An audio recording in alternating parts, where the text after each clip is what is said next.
بسم الله الرحمن الرحيم الحمد لله رب العالمين والصلاة والسلام على أشرف الأنبياء والمرسلين وعلى آله وصحبه أجمعين ومن تبعهم بإحسان إلى يوم الدين أما بعد رب اشرح لي صدري ويسر لي أمري واحلل عقدة من لساني يفقه قولي رب زدني علما اللهم إني أسألك علما نافعا ورزقا طيبا وعملا متقبلا اللهم إني أعوذ بك من علم لا ينفع ومن قلب لا يخشع ومن نفس لا تشبع ومن دعوة لا يستجاب لها سبحانك لا علم لنا إلا ما علمتنا إنك أنت العليم الحكيم اللهم اجعل عملي كله صالحا واجعله لوجهك خالصا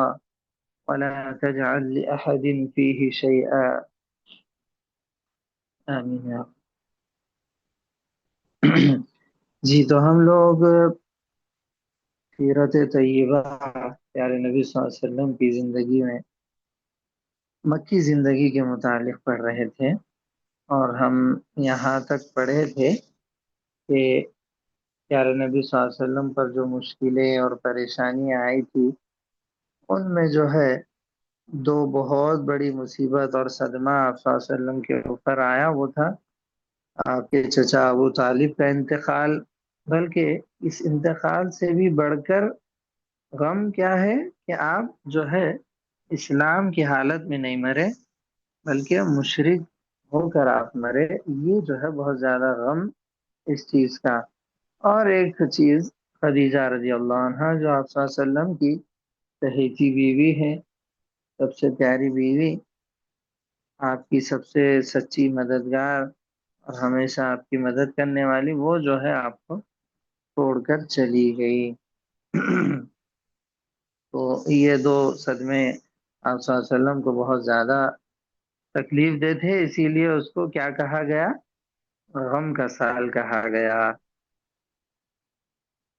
جی، اس کے بعد ہمارے سامنے ہے ہیڈنگ، کیا ہے؟ مکہ سے باہر اسلام کی دعوت۔ ابھی تک کیا بات چل رہی تھی؟ مکہ کی بات چل رہی تھی صرف۔ مکہ کے اندر مشرکین مکہ، کفار مکہ، پھر جو ایمان لا رہے تھے، مسلمان ہو رہے تھے، وہ بھی مکہ والے، اور یعنی ساری چیزیں مکہ سے ہی متعلق تھی۔ اب جو ہے تھوڑا سا باہر نکل رہے ہیں مکہ کے، یعنی آپ صلی اللہ علیہ وسلم ابھی تک مکہ میں ہی دعوت کا کام کر رہے تھے، وہیں پر اسلام کی دعوت پھیل رہی تھی،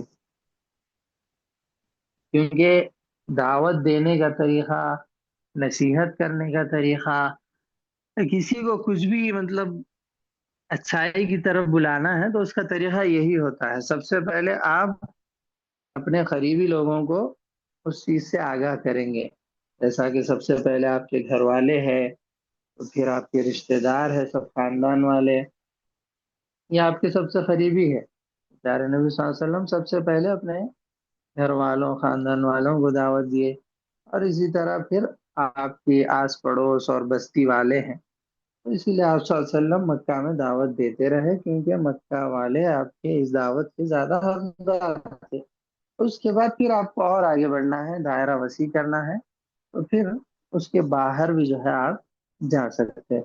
تو پیارے نبی صلی اللہ علیہ وسلم مکہ کے باہر جو ہے اب دعوت دینے لگے۔ تو یہاں کہہ رہے ہیں نبی کریم صلی اللہ علیہ وسلم کا قوم کے پاس پہنچنا۔ جی، تو کس طرح ہے یہ دیکھیے، کہہ رہے ہیں کہ آپ صلی اللہ علیہ وسلم ایام حج میں مینا اور مکہ میں، ایام حج میں یعنی حج کے دنوں میں سارے لوگ جو ہے، یعنی بہت سارے جگہوں سے، بہت سارے علاقوں سے سب آتے تھے نا حج کرنے کے لیے، تو لوگ جمع ہوتے تھے، اور زیادہ تر کہاں؟ مینا اور مکہ میں جمع ہوتے تھے۔ مینا کیا ہے؟ مینا جگہ کا نام ہے۔ حج کرنے جو بھی جاتے ہیں وہ اچھی طرح جانتے ہیں، حج کرنے جو گئے، یا پھر ہم بھی عام طور سے پڑھتے تو ہیں، مینا جگہ کا نام ہے، وہ ایک بہت ساری جگہ ہیں، مینا ہے، مزدلفہ ہے، عرفات ہے، یہ ساری جگہ ہیں حج کے. تو ان سب جگہوں پر جانا رہتا ہے حج میں، جو کہ مکہ سے باہر ہے. بہرحال مینا اور مکہ میں آپ صلی اللہ علیہ وسلم ایام حج میں وہاں جاتے. وہاں جا کر کیا کرتے؟ آگے کہہ رہے ہیں کہ اسی طرح ذی قعدہ اور ذی الحجہ کے بازار. ذی قعدہ اور ذی الحجہ یہ کیا ہے؟ مہینوں کے نام ہیں یہ دو، ذی قعدہ اور ذی الحجہ. جانتے ہوں گے آپ لوگ سب کہ اسلامک مہینے جو ہیں کتنے ہیں؟ اسلامک مہینے 12 ہیں. جی. اور یہ انگلش کا جو کیلنڈر ہوتا ہے وہ اس کے بھی مہینے 12 ہوتے ہیں. تو جو اسلامک مہینے ہیں 12، اس میں سے 4 مہینے جو ہے وہ حرمت والے ہیں. 4 مہینے حرمت والے ہیں. حرمت والے مطلب اللہ تبارک و تعالیٰ نے ان 4 مہینوں کو سارے مہینوں میں زیادہ فضیلت دی، اور ان 4 مہینوں میں کوئی بھی گناہ کا کام کرنا بہت زیادہ بڑا گناہ کا کام ہے. یعنی عام دنوں میں گناہ کرنا بھی گناہ ہی ہے، لیکن ان 4 مہینوں میں اگر کوئی کرتا ہے تو اس گناہ کی، یعنی گناہ کی قباحت بڑھ جاتی ہے. وہ گناہ کا عذاب جو ہے اس کی سزا بڑھ جاتی ہے. تو اس میں سے وہ 4 مہینوں میں سے 2 مہینے یہ ہے، وہ ذی قعدہ اور ذی الحجہ، جو ایک دوسرے کے بعد ہی آتے ہیں. ابھی ہم لوگ کس میں ہیں؟ ابھی ہم لوگ ذی قعدہ میں ہیں.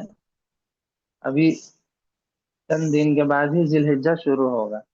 تو بقرعید اور یہ ساری چیزیں، حج کے ایام، حج کے ارکان، یہ سب ذی الحجہ میں ہوتے ہیں.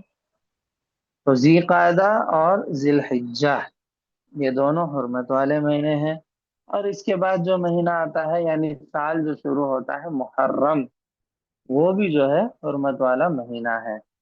تو اس طرح سے 3 مہینے جو ہے کہہ لیجئے کہ ایک ساتھ آتے ہیں ترتیب سے. ذی قعدہ، ذی الحجہ، محرم، 3 مہینے ایک ساتھ لگاتار آ جاتے ہیں، حرمت والے مہینے ہیں یہ 3. اور ایک مہینہ جو ہے وہ بیچ میں آتا ہے، جو کہ رجب ہے. رجب، رجب کا مہینہ. تو یہ 4 مہینے جو ہے حرمت والے مہینے ہیں اسلام کے اندر.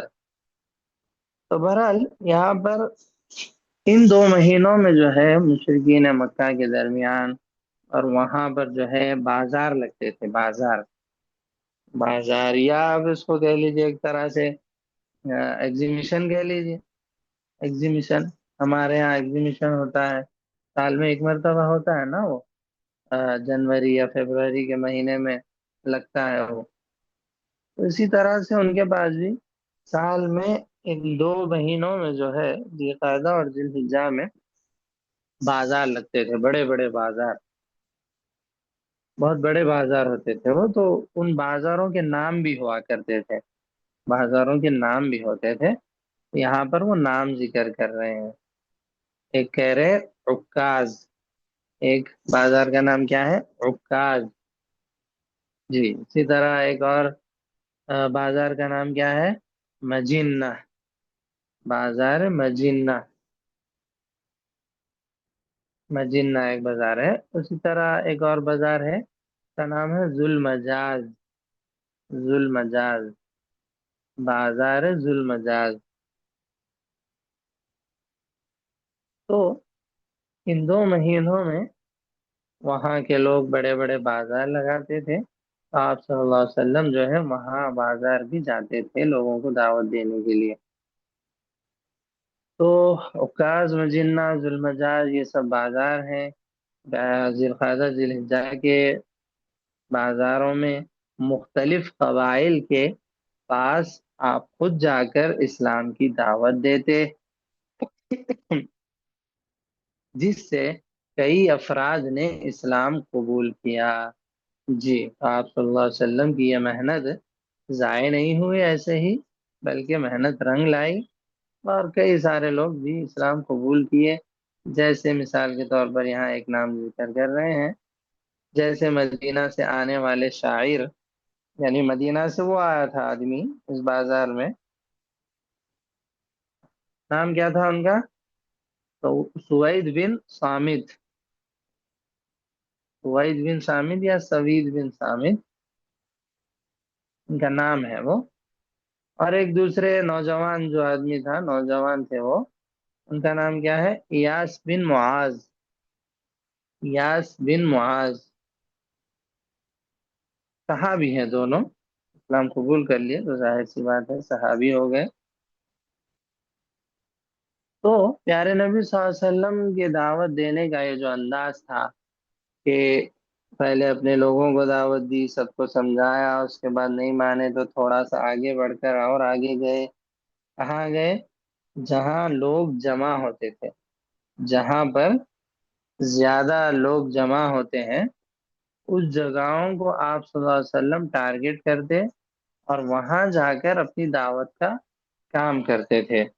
جیسا کہ یہاں پہ دو مثالیں ہمارے سامنے ذکر کی گئی کہ ایک تو حج کے دنوں میں جہاں لوگ بہت سارے جمع ہوتے ہیں اس وقت، اور ایک جو ہے ان بازاروں میں جہاں پر عام طور سے بازار میں لوگ بہت سارے لوگ جمع ہوتے ہیں۔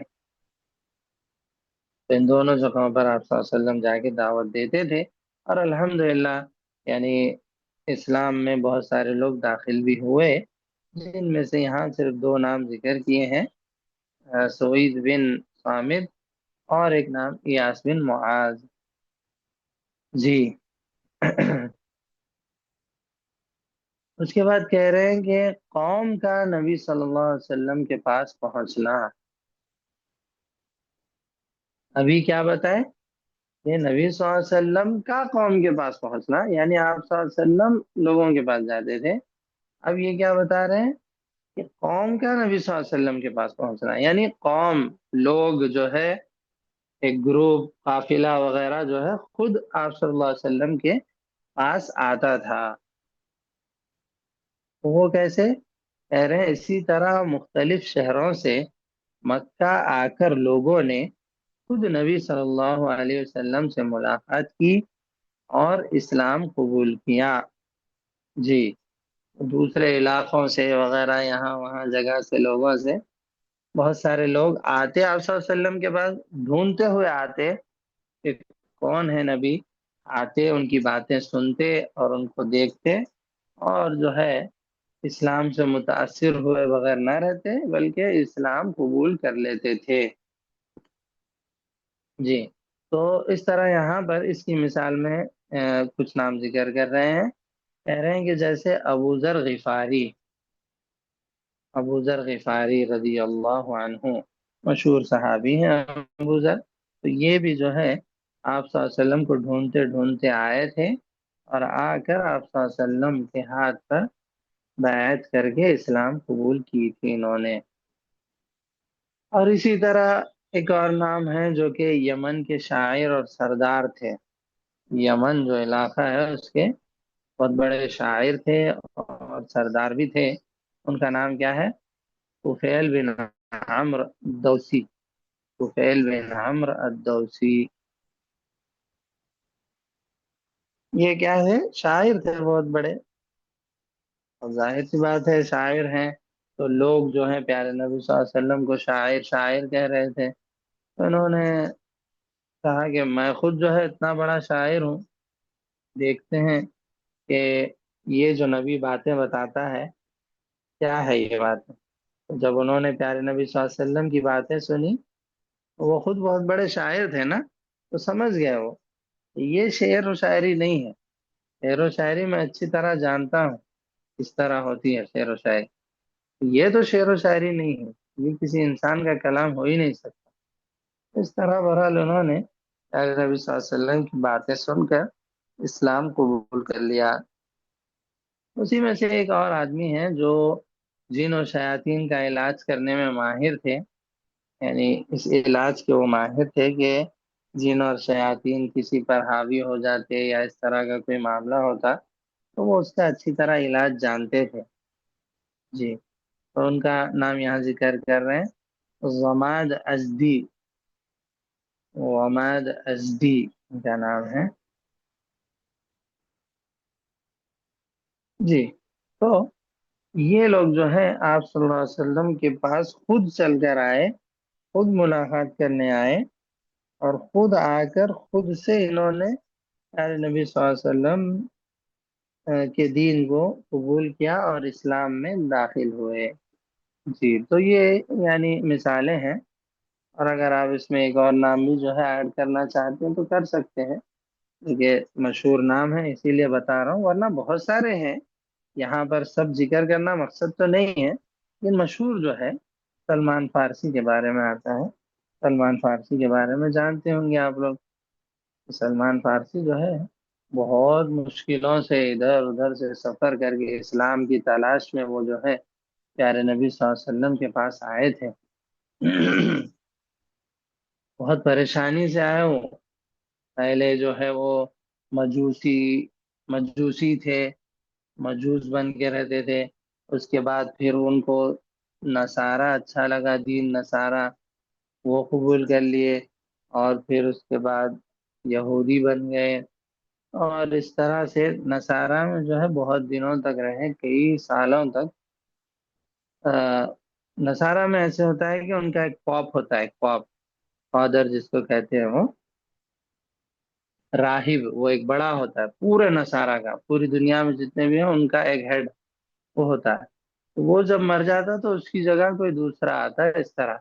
تو اس طرح انہوں نے تقریباً 4 لوگ مرے، 4 بڑے بڑے جو پاپ ان کے ہوتے تھے، ایک مرتا پھر اس کے بعد ایک، اس طرح وہ ان کی خدمت میں رہتے تھے، ان کے پاس یعنی ان کو صحیح دین کی تلاش تھی تو وہ اسی کو صحیح سمجھ کر وہاں رہتے تھے۔ بہرحال آخر میں ایک پاپ نے انہیں بتایا کہ تمہیں جو ہے صحیح دین کی تلاش ہے، سچے دین کی تلاش ہے، تمہاری یہ تڑپ ہے، تو میں تمہیں ایک بات بتلاتا ہوں کہ میری یہ بات سن لو کہ کھجوروں والی زمین پر، کھجوروں کے درخت جہاں ہیں اس زمین میں جاؤ، اور وہاں ایک نبی آنے والا ہے، اس کے اوپر ایمان لے آؤ، وہ سچا نبی ہے، وہ بالکل سچا نبی ہوگا، اور اس نے یہ بھی بتایا کہ ان کی پیٹھ پر جو ہے مہر نبوت بھی ہوگا، نشان مہر نبوت بھی ہوگا۔ یہ ساری چیزیں اس نے بتائی کیونکہ ظاہر سی بات ہے وہ سارے نصرانیوں کا بڑا تھا، سردار تھا، عالم تھا، تو سب جانتا تھا عیسیٰ علیہ السلام کی تعلیمات میں اور ان کی کتاب میں جو ہے یہ ساری چیزیں اللہ تبارک و تعالیٰ نے پہلے سے ذکر کر رکھی تھی، وہ سب لوگ جانتے تھے، وہ پیارے نبی صلی اللہ علیہ وسلم کی نشانیاں۔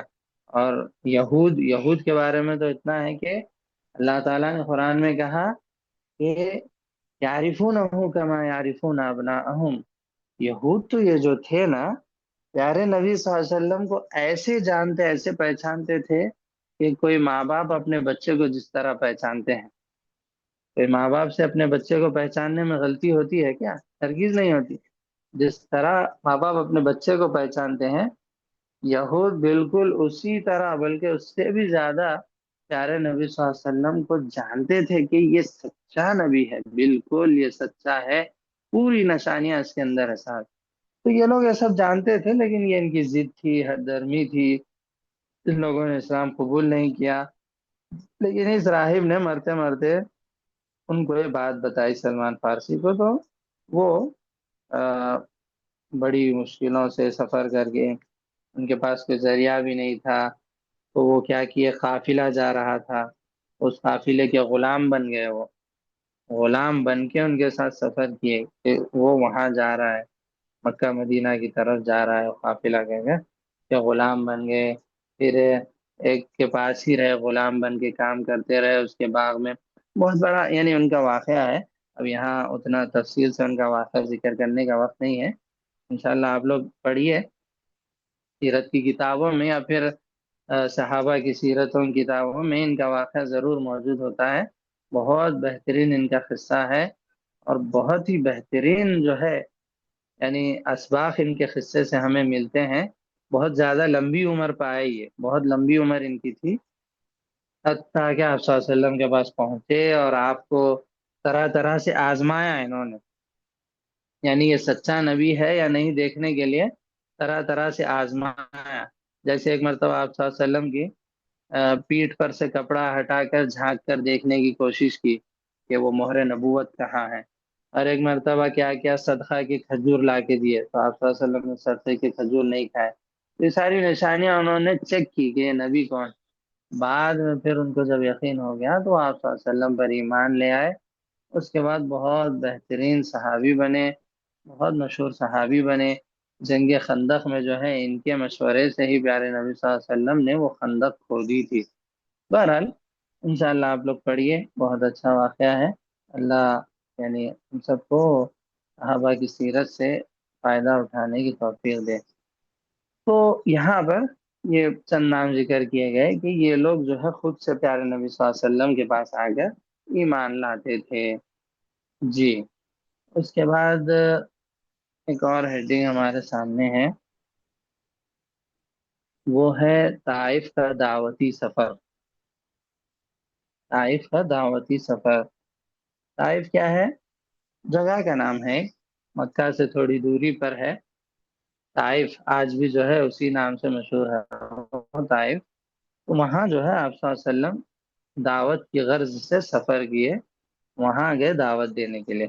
یعنی دیکھیے آپ لوگ کہ آپ صلی اللہ علیہ وسلم آگے آگے بڑھتے جا رہے ہیں، تو یہی دعوت کا انداز ہوتا ہے کہ پہلے سب سے پہلے گھر والے، پھر رشتہ دار، خاندان، پھر آس پڑوس، محلے والے، بستی والے، پھر اس طرح آگے بڑھتے بڑھتے آپ کو اپنے علاقے کے باہر بھی جا کر دعوت آپ دے سکتے، بشرطے کہ یہ سارے اسٹیپس جو ہے آپ کو اپنانا ہے۔ تو یہ دعوت کا طریقہ ہے، پیارے نبی صلی اللہ علیہ وسلم ہمیں کیا سکھلا رہے ہیں؟ دعوت دینے کا طریقہ سکھلا رہے ہیں۔ تو اب جو ہے آپ صلی اللہ علیہ وسلم طائف کا سفر کیے، اس کا قصد کیے کہ چلو وہاں جا کر بھی دعوت دیتے ہیں، شاید ہو سکے تو وہاں کے لوگ بھی کچھ اسلام قبول کر لیں گے، اس امید سے آپ صلی اللہ علیہ وسلم گئے۔ تو کہہ رہے ہیں یہاں پر طائف کا انتخاب، انتخاب مطلب چننا، سلیکٹ کرنا۔ آپ صلی اللہ علیہ وسلم نے طائف کو چنا، بہت سارے علاقے تھے اور بھی، لیکن آپ صلی اللہ علیہ وسلم نے طائف کا ہی انتخاب کیا۔ کیوں کیا؟ کہہ رہے ہیں کہ طائف میں اہل مکہ کے باغات تھے، وہ مسلمان ہو گئے تو مکہ پر اثر ہوگا۔ طائف کا انتخاب کیوں کیا آپ صلی اللہ علیہ وسلم نے؟ غرض کیا تھی، مقصد کیا تھا؟ یہ مقصد تھا، کیا مقصد تھا؟ کہ طائف میں جو ہے اہل مکہ کے باغات تھے، یعنی مکہ والوں کے، مشرکین مکہ، کفار مکہ، جو بھی یہ لوگ تھے سب، ان کے باغات تھے وہاں پر، بہت سارے باغات۔ تو اگر طائف کے لوگ مسلمان ہو جائیں گے تو اس کا اثر ضرور جو ہے مکہ والوں پر ہوگا، اور وہ لوگ بھی شاید انشاءاللہ اسی کے ذریعے اسلام قبول کر لیں گے۔ اس طرح کی امید تھی آپ صلی اللہ علیہ وسلم کو، اسی لیے آپ صلی اللہ علیہ وسلم نے طائف کو جو ہے منتخب کیا۔ اور آگے کہہ رہے ہیں طائف نزدیک تھا، یہ بھی ایک وجہ تھی کہ طائف جو ہے نزدیک تھا، بہت زیادہ دور نہیں تھا۔ تو نزدیک ہے تو پہلے نزدیک والے حقدار ہیں، اسی لیے آپ صلی اللہ علیہ وسلم نے طائف کو چنا۔ پھر آگے کہہ رہے ہیں ان سے امید بھی تھی، یہ ساری وجوہات ہیں کہ ان سے امید بھی تھی، اس لیے 30 شوال 10 نبوت کو، 30 شوال 10 نبوت، شوال، شوال کب آتا ہے؟ رمضان کے بعد آتا ہے، رمضان کے بعد والا مہینہ شوال۔ تو رمضان میں ابو طالب اور خدیجہ رضی اللہ عنہا دونوں کا انتقال ہو گیا، دونوں کے درمیان صرف 3 دن کے فرق کے ساتھ۔ پھر اگلے ہی مہینے شوال میں 30 شوال کو پیارے نبی صلی اللہ علیہ وسلم نے کیا کیا؟ زید بن حارثہ کو لے کر وہاں کا سفر کیا۔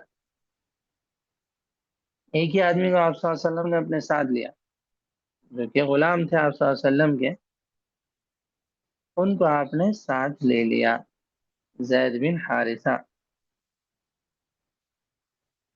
جی تو کہہ رہے ہیں کہ 30 شوال 10 نبوت کو صرف زید بن حارثہ کو لے کر 75 کلومیٹر پیدل گئے۔ اللہ اکبر! 2 منٹ ہم لوگ نہیں چل سکتے آج کے زمانے میں نا، ½ کلومیٹر یا 1 کلومیٹر چلیں گے تو حالت پتلی ہو جائے گی ہماری۔ پیارے نبی صلی اللہ علیہ وسلم اپنی عمر کے کس مرحلے میں ہیں وہ بھی دیکھیے آپ لوگ۔ 10 نبوت یعنی 40 سال کی عمر میں نبی بنائے گئے، نبوت کے 10ویں سال یعنی 10 سال ایکسٹرا کر لیجئے، 50 سال۔ تو 50 سال کا بوڑھا آدمی کتنی طاقت رکھتا ہے، یعنی کوئی نوجوان یا جوان نہیں ہے آپ صلی اللہ علیہ وسلم۔ ہاں یہ بات اور ہے کہ اللہ تبارک و تعالیٰ نے آپ کو طاقت قوت یعنی بے حد اللہ نے آپ کو عطا کی تھی، وہ بات الگ ہے، لیکن آپ تھوڑا مطلب اس پر غور کریں گے تو بات سمجھ آئے گی کہ یعنی 50 سال کا انسان جو ہے 75 کلومیٹر پیدل چلے، اور اس کا غرض اور اس کی مقصد کوئی پیسہ کمانا یا کسی بڑے آدمی سے ملاقات یہ سب نہیں، بلکہ اس کا مقصد صرف ایک ہو، اور وہ یہ کہ لوگ صرف جنت میں چلے جائیں اور جہنم سے اپنے آپ کو بچا لیں۔ تو کتنا رحیم ہے یہ، کتنا رحمت للعالمین ہے یہ، کتنا محبت کرنے والا ہے لوگوں سے، آپ اندازہ لگائیے۔ اس بات سے ہمیں اندازہ لگتا ہے۔ تو بہرحال آپ صلی اللہ علیہ وسلم 75 کلومیٹر پیدل چل کر وہاں گئے، اور جا کر کیا کیا؟ قبیلہ ثقیف، ثقیف کیا ہے؟ قبیلے کا نام ہے۔ قبیلہ ثقیف کے 3 سردار، 3 سردار کون کون ہیں؟ عمرو کے بیٹے عبد یا لیل، مسعود، حبیب، ان تینوں کے پاس گئے۔ یہ کون تھے تینوں؟ عمرو کے بیٹے تھے، یہ تینوں سردار تھے۔ تو ان تینوں کے پاس پیارے نبی صلی اللہ علیہ وسلم گئے، جا کر 10 دن تک دعوت دیتے رہے۔ کتنے دنوں تک دیے دعوت؟ 10 دن تک دعوت دیتے رہے۔ آخر لوگوں نے گالیاں دی، پتھر سے لہو لہان کر دیا، بے ہوش ہو کر عتبہ و شیبہ بن ربیعہ کے باغ میں پناہ لی، وہیں ان کے نصرانی غلام عداس نے اسلام قبول کر لیا۔ اتنی ساری چیزیں اس واقعے میں ہیں، دیکھتے ہیں ہم کیا ہے وہ۔ ایک تو پیارے نبی صلی اللہ علیہ وسلم مکہ سے دور جا رہے ہیں، طائف کو سلیکٹ کر کے اس سے بہت ساری امیدیں لگائے ہوئے ہیں۔ تو انسان کسی چیز سے بہت ساری امید لگایا ہوا ہو اور اس سے وہ چیز حاصل نہ ہو تو کتنی تکلیف ہوتی ہے، اب اندازہ لگائی۔ ایک یہ چیز، دوسری آپ پہلے ہی سے صدموں میں پڑے ہوئے ہیں، ابو طالب اور خدیجہ رضی اللہ عنہا کا انتقال، یہ تکلیفیں آپ پر ابھی ہلکی ہوئی ہی نہیں۔ تیسرے، آپ عمر کے اپنے یعنی 50 سال کی عمر میں آپ صلی اللہ علیہ وسلم ہیں، اور اس عمر میں جو ہے آپ صلی اللہ علیہ وسلم جا رہے ہیں پیدل، اور وہ بھی 75 کلومیٹر۔ یہ ساری چیزیں ہیں، آپ اندازہ لگائیے، سب جوڑ کر ملا کر دیکھیے کہ کس طرح کی امید، کس طرح کی محنت، کس طرح کی کوشش اور کاوش ہو رہی ہے یہاں پر، صرف ایک غرض سے کہ لوگ لا الہ الا اللہ کا اقرار کر لیں۔ اور پھر ریسپانس کیا ہے، قوم کی طرف سے جواب کیا ہے، وہ بھی دیکھیے۔ کیا جواب؟ کہ بڑے بڑے سرداروں کے پاس جا کر آپ صلی اللہ علیہ وسلم نے دعوت دی، وہ اس غرض سے کہ اگر بڑے لوگ کسی قوم کے اسلام قبول کر لیں گے، اسلام میں آ جائیں گے، تو ان کو دیکھ کر ان کی عوام، ان کی رعایا جو ان کے ماننے والے ہیں، وہ یعنی بدرجہ اولا جو ہیں اس دین کو قبول کر لیں گے۔ اس لیے آپ صلی اللہ علیہ وسلم نے بڑے لوگوں کو ٹارگٹ کیا کہ اگر یہ اسلام قبول کر لیں گے تو دوسرے لوگ ان کو دیکھ کر ہی اسلام میں آ جائیں گے۔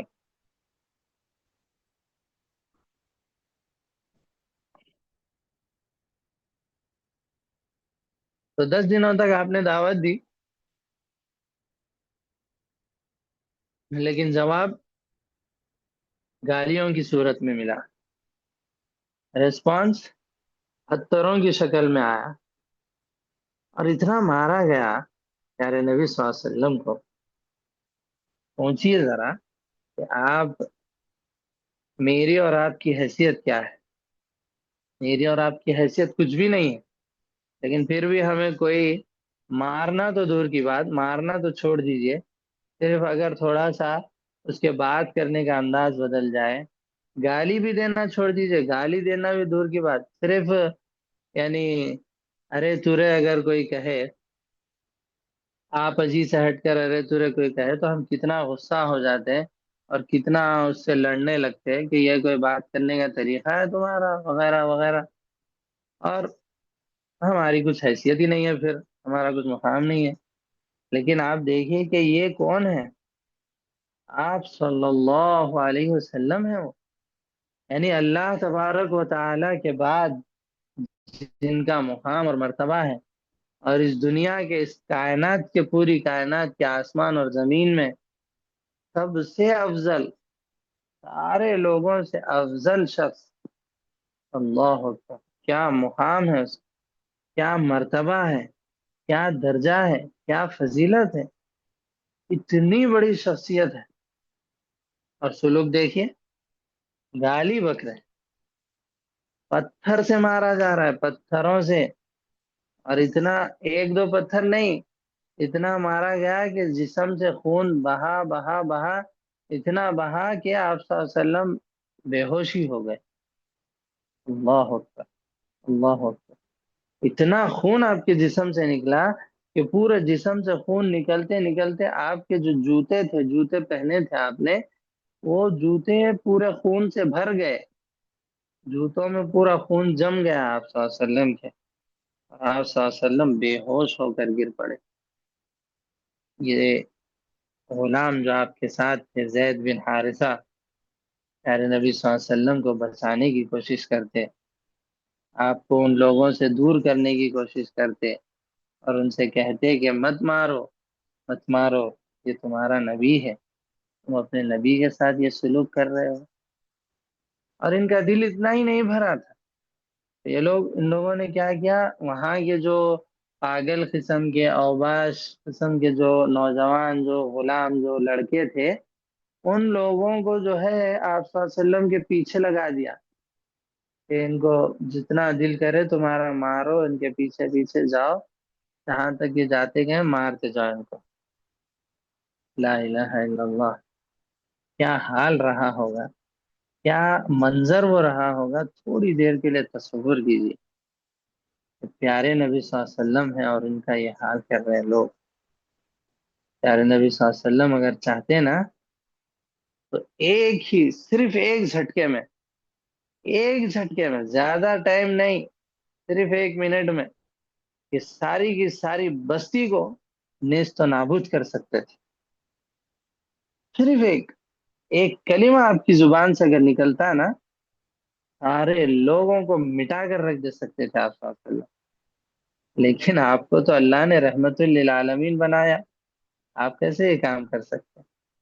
آپ کا دل ہمارے دل کی طرح تھوڑی تھا کہ آپ کو کوئی بھی کچھ کہہ دے یا کچھ آپ کو تکلیف دے دے تو ہم جس طرح فوراً سے اس کا بدلہ لینے کی کوشش کرتے ہیں، ہم فوراً اس کا جواب دینے کی کوشش کرتے ہیں. اور اتنا ہی نہیں، صرف اس وقت اگر ہم ناکام ہو بھی گئے، ہم سے نہیں ہو پایا، تو اس کو ذہن میں رکھ کے بیٹھتے ہیں، دل میں رکھ کر کے اگلی بار کبھی موقع ملا گا تو اس کو چھوڑوں گا نہیں، اگلی بار اس کا جواب میں ضرور دے کر رہوں گا.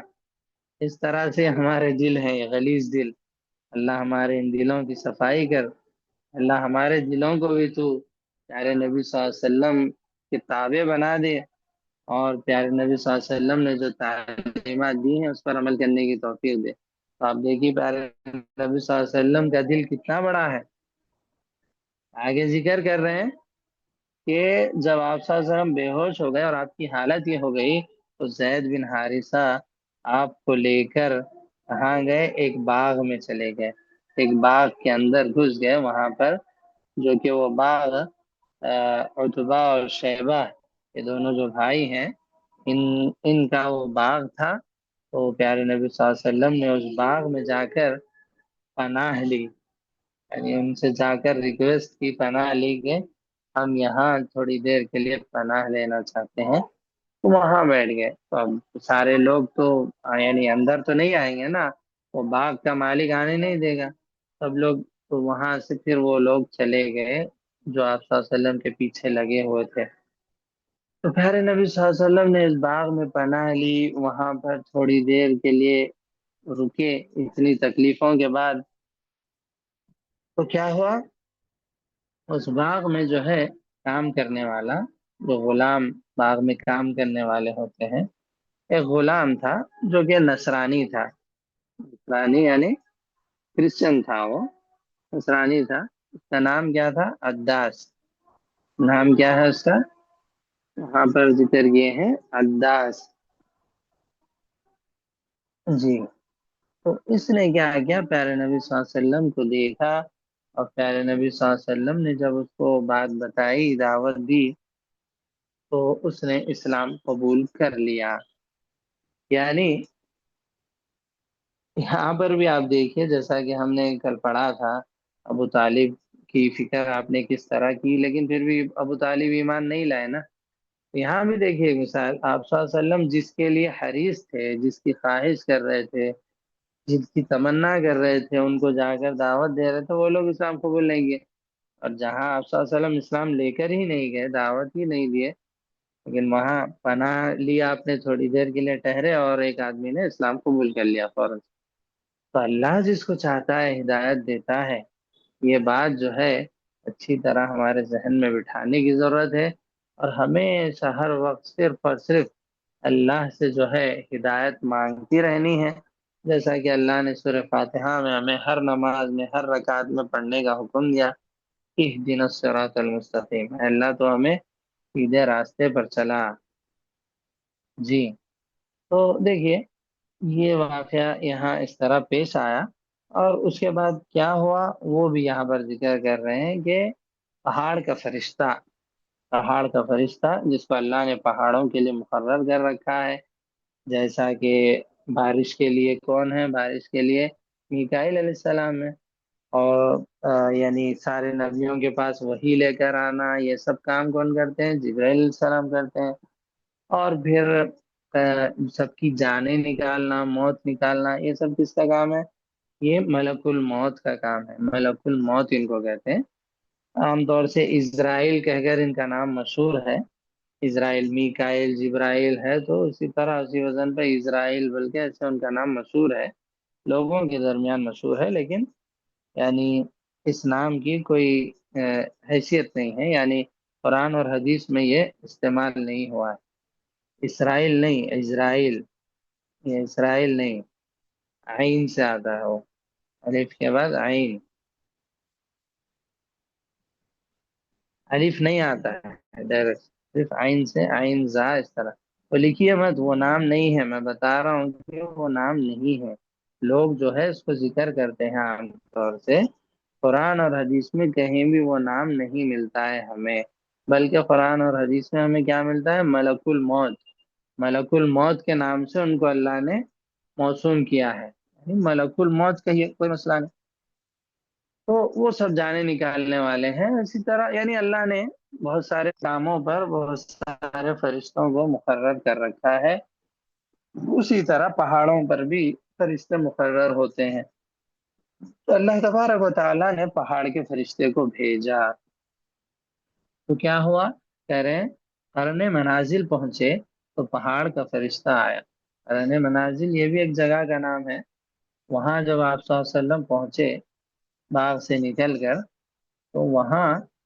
پہاڑ کا فرشتہ آپ کے پاس آیا، آ کر کیا کہا، اخبشین، اخشبین، اخشبین یعنی مکہ کے دو پہاڑ تھے، یہ دو پہاڑ پہلے بھی پڑھ لیے ہم لوگ، یہ دو پہاڑوں کے نام ابو قبیس اور وعیقان، وعیقان، یہ دونوں پہاڑ ہم پڑھے کہاں پر، چاند کے دو ٹکڑے ہوئے تھے، تو ایک اس پہاڑ کے اوپر دکھ رہا تھا، ایک اس پہاڑ کے، یہ دونوں پہاڑ، تو دونوں کو ملا کر اخشبین کہتے ہیں، دونوں پہاڑوں کو ملا کر اخشبین کہتے ہیں۔ تو اخشبین یعنی مکہ کے دو پہاڑ، ابو قبیس اور سامنے والا قیقعان، دونوں اپوزٹ تھے ایک دوسرے کے درمیان، تو کے درمیان پیس کر ختم کرنے کی اجازت مانگی۔ یعنی فرشتہ آیا پہاڑ کا اور اللہ کے نبی سے کہا، "اے اللہ کے نبی، آپ صرف اجازت دیجئے، آپ صرف ایک مرتبہ حکم دیجئے کہ اخشبین یعنی ابو قبیس اور قعقاع یہ دونوں پہاڑوں کو میں آپس میں ملا دوں گا۔ یعنی اس کے درمیان یہ جو بھی لوگ ہیں، سارے لوگ مکہ، طائف وغیرہ والے، یہ سب کے سب جو آپ کو تکلیف دے رہے ہیں، سب لوگ، صرف آپ ایک حکم دیجئے، ان دو پہاڑوں کو ایسے ملا کے اس کے بیچ میں ان دونوں کو پیس کے رکھ دوں گا، پیس کے رکھ دوں گا، کوئی چیز ان کی باقی نہیں رہے گی، ان کا نام و نشان تک باقی نہیں رہے گا۔ فرشتے نے آپ صلی اللہ علیہ وسلم سے اجازت مانگی، تو سوچیے آپ کہ اتنی تکلیفیں، اتنی مصیبتیں، اتنی پریشانی جھیلنے کے بعد انسان کا ذہن، دل و دماغ کیسے ہوگا؟ ہمارا دل و دماغ تھوڑی سی تکلیف برداشت نہیں کرتا، ہم فوراً سے آگ بگولا ہو جاتے ہیں، غصے میں اس کا بدلہ لیتے ہیں، اس کی طرح طرح ہم بہرحال بہت ساری کوششیں کرتے ہیں۔ لیکن آپ صلی اللہ علیہ وسلم کا حلم دیکھیے، آپ کی بردباری دیکھیے، آپ کی اپنی امت سے محبت دیکھیے، آپ کے رحم و کرم کا جذبہ دیکھیے۔ تو پیارے نبی صلی اللہ علیہ وسلم نے جواب کیا دیا؟ آپ صلی اللہ علیہ وسلم نے فرمایا، بل ارجو ان یخرج اللہ من اصلابہم من یعبد اللہ وحدہ لا یشرک به شیئا، بلکہ مجھے امید ہے، بلکہ مجھے امید ہے، آج انہوں نے مجھے تکلیف دی، میرا خون بہایا، کوئی بات نہیں، کوئی بات نہیں، لیکن مجھے امید ہے۔ کس سے امید ہے؟ میرے رب العالمین سے، میرے اللہ سے مجھے امید ہے کہ آج اگر یہ ایمان نہ بھی لائے نا، تو ان کی آنے والی نسل ضرور ایمان لائے گی، ان کی آنے والی نسل ضرور کہے گی کہ اللہ ایک ہے، اس کے علاوہ کوئی سچا معبود نہیں ہے، اس کا کوئی شریک نہیں ہے۔ یہ نہیں کہتے تو مت کہنے دو، لیکن ان کی اولاد ضرور کہے گی ایک نہ ایک دن انشاءاللہ۔ یہ آپ صلی اللہ علیہ وسلم کی امید، ایک امید وہ خود طائف والوں کے ساتھ لگا کر آئے تھے کہ یہ لوگ ایمان لائیں گے تو مکہ والے بھی لائیں گے، اس طرح کی ساری امید۔ لیکن جب یہ امید ٹوٹ گئی تو آپ صلی اللہ علیہ وسلم نے یہ نہیں سوچا کہ میں جو امید رکھا تھا، میں جو سوچا تھا وہ تو ہوا نہیں، چلو چھوڑو، ان کا فائدہ ہی کیا ہے، مٹا دو ان کو سب۔ نہیں، اگر ایک امید ٹوٹ گئی تو پھر دوسری امید۔ ارے نبی ہمیں سکھاتے ہیں کہ اللہ سے کبھی امید مت ہارو، بظاہر تمہارے سامنے ساری امیدیں ختم ہو جائے، پھر ایک اور امید لگاؤ نا۔ اللہ سے امید لگانے میں کیا جاتا ہے آپ کا؟ اللہ سے امید لگانا تو عبادت ہے، اللہ سے رجا، یہ امید، اللہ سے یہ بہت بڑی عبادت ہے۔ ایک امید تمہاری ختم ہو گئی، فوراً سے دوسری امید دل میں پیدا کرو۔ آج یہ لوگ ایمان نہیں لائے، ان کی آنے والی نسل شاید ضرور ایمان لائے گی، یہ امید۔ تو ایک امید پوری نہیں ہوئی، اللہ تبارک و تعالی نے آپ کی دوسری امید تو ضرور پوری کی، آپ کی دوسری امید ضرور پوری کی اللہ تبارک و تعالی نے۔ پھر آگے چل کر کیا ہوا کہ آج آپ دیکھ لیجئے کہ طائف کا علاقہ جتنا بھی ہے، کوئی ایک بھی جو ہے وہاں پر غیر مسلم نہیں ہے، کوئی ایک بھی، سب کے سب مسلمان، سب کے سب مسلمان، سب کے سب صرف ایک اللہ کی عبادت کرنے والے آج وہاں موجود ہیں۔ اگر پیارے نبی صلی اللہ علیہ وسلم ان کو مٹا دینے کا حکم دیتے، آج یہ جتنی نسل یہاں آ رہی ہے، سب مسلمان یہ سب نہیں رہتے، وہ خود مٹ جاتے تو ان کی نسل کیا ہوتی تھی۔ اور ایک بات میں آپ کو بتاؤں، بہت گہری بات، کہ ہم لوگ بھی جو مسلمان ہیں نا، ہم لوگ، ہم ہندوستان والے، یہ بھی پیارے نبی صلی اللہ علیہ وسلم کے اس رحم و کرم کا نتیجہ ہے۔ اللہ اکبر، یہ بہت گہری بات میں آپ کو بتا رہا ہوں کہ ہم لوگ بھی جو مسلمان ہیں نا، یہ اللہ کے نبی کے اس رحم و کرم کا معاملہ ہے کہ اللہ کے نبی اگر اس وقت ان کو مٹا دیتے نا، تو آج ہم لوگ بھی نہیں ہوتے تھے دنیا میں۔ یعنی بتانا یہ مقصود ہے میرا کہ وہاں کے لوگ بعد میں ان کی نسلوں میں جب ایمان آیا، اسلام آیا، اس کے بعد جو ہے